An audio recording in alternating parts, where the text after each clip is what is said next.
ഒരു തെറ്റും ചെയ്യാതെ 72 ദിവസം ജയിൽ ശിക്ഷ അനുഭവിക്കേണ്ടി വന്ന ഒരു വീട്ടമ്മയാണ് ഷീല സണ്ണി.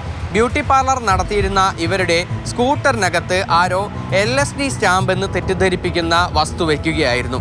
അത് പിന്നീട് എക്സൈസ് ഉദ്യോഗസ്ഥർക്ക് ഇത്തരത്തിൽ ഈ വാഹനത്തിനകത്ത് ലഹരി വസ്തു ഉണ്ട് എന്ന് ഒരു വ്യാജ സന്ദേശം നൽകുകയും പിന്നീട് എക്സൈസ് ഉദ്യോഗസ്ഥർ അവിടെ എത്തി പരിശോധിക്കുകയും ചെയ്തു. ഉടനടി തന്നെ ഷീല സണ്ണിയെ അറസ്റ്റ് ചെയ്യുകയും റിമാൻഡ് ചെയ്യുകയും ചെയ്തു. ഇത്രയും ഗുരുതരമായ ഒരു കുറ്റത്തിന് 72 ദിവസമാണ് അവർ ജയിലിൽ കഴിയേണ്ടി വന്നത്.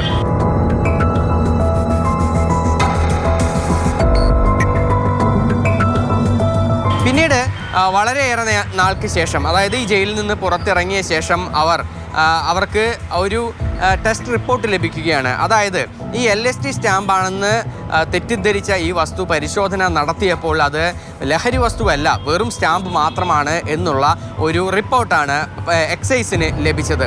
ഇതോടുകൂടിയാണ് ഈ വിഷയം വീണ്ടും ചർച്ചയാകുന്നത്.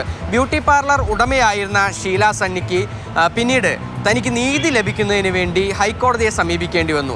ഹൈക്കോടതിയാണ് ഇക്കാര്യത്തിൽ നിർണായകമായ ഒരു ചുവടുവെപ്പ് നടത്തിയത്. അതായത് ഇതിൽ കൃത്യമായി അന്വേഷണം നടത്തി കുറ്റക്കാർ ആരാണെങ്കിലും അവരെ കണ്ടെത്തുന്നതിന് വേണ്ടി പോലീസിന് നിർദ്ദേശം നൽകുകയും ചെയ്തു. അതിൻ്റെ അടിസ്ഥാനത്തിലാണ് പിന്നീട് കൊടുങ്ങല്ലൂർ DYSP VK രാജുവിൻ്റെ നേതൃത്വത്തിലുള്ള ഒരു അന്വേഷണ സംഘം പോലീസ് രൂപീകരിക്കുകയും പിന്നീട് നടത്തിയ അന്വേഷണത്തിലാണ് നാരായൺ ദാസ് എന്ന് പറയുന്ന വ്യക്തിയാണ് ഈ എക്സൈസ് ഉദ്യോഗസ്ഥർക്ക് ഇൻ്റർനെറ്റ് മുഖേന ഇത്തരത്തിൽ ലഹരി വസ്തു ഇവിടെ ഉണ്ട് എന്നുള്ള ഒരു കോൾ വിളിച്ചത് എന്നുള്ള ഒരു കണ്ടെത്തൽ പോലീസിന് നടത്തുന്നത്.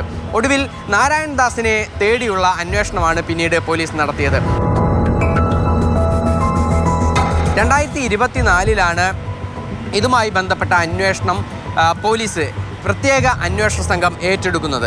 അതോടുകൂടിയാണ് അന്വേഷണം ബംഗളൂരുവിലേക്കും അതുപോലെ തന്നെ നാരായൺ ദാസിലേക്കും എല്ലാം തന്നെ എത്തുന്നത്. നാരായൺ ദാസിന് വേണ്ടി പോലീസ് വലവിരിക്കുകയൊക്കെ തന്നെ ചെയ്തു. 2 തവണ നാരായൺ ദാസിനെ പിടിച്ചു എന്ന് പറയുന്ന ഒരു ഘട്ടം എത്തി നിൽക്കുന്ന സമയത്ത് തന്നെ അയാൾ അവിടെ നിന്ന് രക്ഷപ്പെടുകയും ചെയ്തു. 3ാമത്തെ ശ്രമത്തിലാണ് പിന്നീട് നാരായൺ ദാസിനെ ഇന്ന് പ്രത്യേക അന്വേഷണ സംഘം ബംഗളൂരുവിൽ നിന്ന് പിടികൂടുന്നത്. ഈ നാരായൺ ദാസ് ആരാണെന്നോ തനിക്ക് അയാളുമായി യാതൊരു ബന്ധവുമില്ല എന്നുള്ളതുമാണ് ഷീല സണ്ണി പറയുന്നത്. നാരായണ ദാസിനെ പിടിച്ചത് ഇപ്പം ഞാൻ ചാനൽക്കാർ എന്നെ വിളിച്ചപ്പോഴാണ് ഞാൻ ഈ വാർത്ത അറിയുന്നത്. അപ്പൊ അതിലെനിക്ക് സന്തോഷമുണ്ട്. ഇത്ര ദിവസമായിട്ട് ഒരു വിവരം, കേസിനെ കുറിച്ച് ഒരു വിവരം ഉണ്ടായില്ല. എല്ലാവരും എന്നോട് ചോദിക്കായിരുന്നു. അപ്പൊ ഇത് പിടിച്ചതിൽ സന്തോഷമുണ്ട്. പിടിച്ചു കഴിഞ്ഞാണല്ലോ ഇത് ആർക്ക് വേണ്ടിയാ ചെയ്ത് അങ്ങനെയാണൊക്കെ അറിയുള്ളൂ. ഈ നാരായണദാസൻ പറയുന്ന വ്യക്തിനെ എനിക്കറിയില്ല. ഈ എക്സൈസ് പരിശോധനയ്ക്ക് തൊട്ട് മുൻപിലത്തെ ദിവസം തൻ്റെ സ്കൂട്ടർ ഉപയോഗിച്ചത് തൻ്റെ മരുമകൾ ആയിരുന്നു എന്നുള്ള ഒരു നിർണായകമായ വിവരം ഷീല സണ്ണി അന്ന് തന്നെ പറഞ്ഞിരുന്നു. അതുകൊണ്ട് തന്നെ അന്വേഷണം മരുമകളിലേക്കും അതിനോടൊപ്പം തന്നെ ബന്ധുക്കളിലേക്കും എല്ലാം തന്നെ നീളുകയും ചെയ്തു. ഈ അന്വേഷണമാണ് പിന്നീട് ഒടുവിൽ ഈ പ്രതിയിലേക്ക് എത്തുന്നത്. ഇപ്പോൾ മുഖ്യപ്രതിയായിരിക്കുന്ന നാരായൺ ദാസ് ഷീല സണ്ണിയുടെ മരുമകളുടെ അടുത്ത ബന്ധുവാണ് എന്നുള്ളതാണ് ഇപ്പോഴത്തെ കണ്ടെത്തൽ. എന്തായാലും നിർണായകമായ ഈ ഒരു കേസിൽ പോലീസിൻ്റെ അന്വേഷണം ഇപ്പോഴും തുടരുകയാണ്.